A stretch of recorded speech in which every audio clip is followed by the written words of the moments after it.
Hi, and a warm welcome to Sila from Ellure. Tell us more about the background, the story behind your company. Mhm. Yeah, so I actually arrived in Sweden to study at KTH in 2017. And at the time, it's also a rise for beauty brands to offer a lot of different colors of foundation.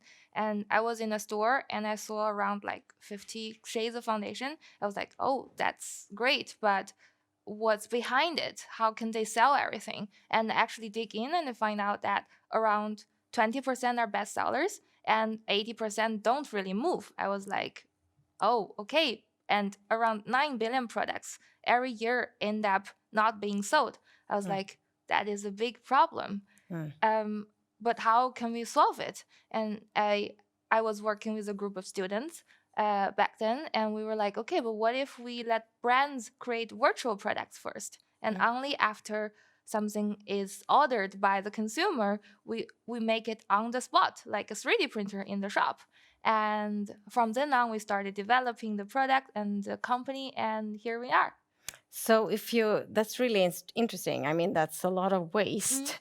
So, you started within the beauty tech. So, how come that? And do you see that you can do it in other fields as well?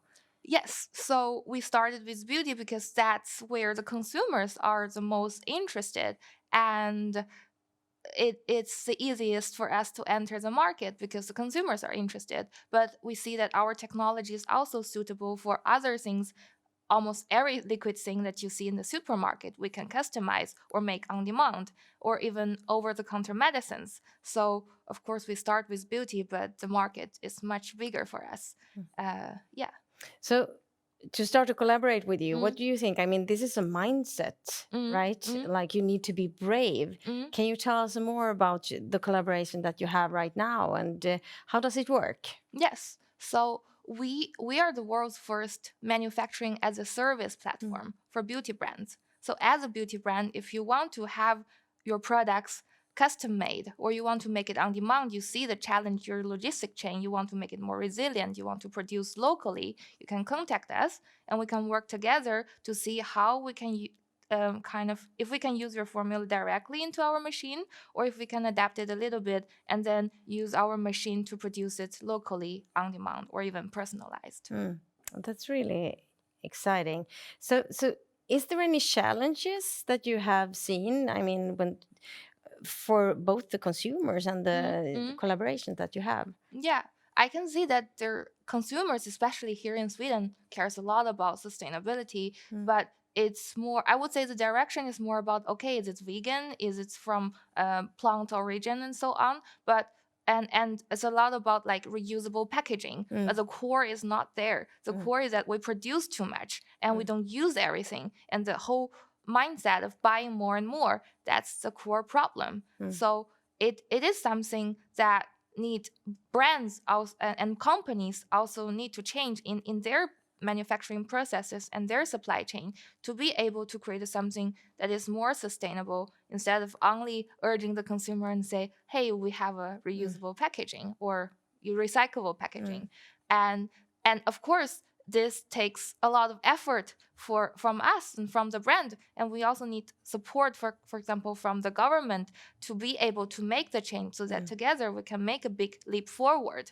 And I would say nowadays we see a lot of challenges in the society going forward, but it's also a great opportunity. We should really grasp it and I would say be a bit brave and optimistic about the future that it will become better in a way that maybe we haven't imagined before.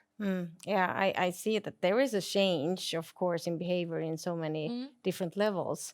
Really interesting. So, what's your next step? I'm thinking that you might have a call to action to the ones that are listening. Yes. So we are actually going great. We have brands contacting us from not even from, we have brands contacting us from where we don't even know. So we're growing. And in order to grow more, we're actually planning to raise a financial round by June this year. So if you are in the venture capital world, you're very welcome to contact me and we can take it there. Mm. Really exciting. The best of luck to you, and thank you for joining. Thank you.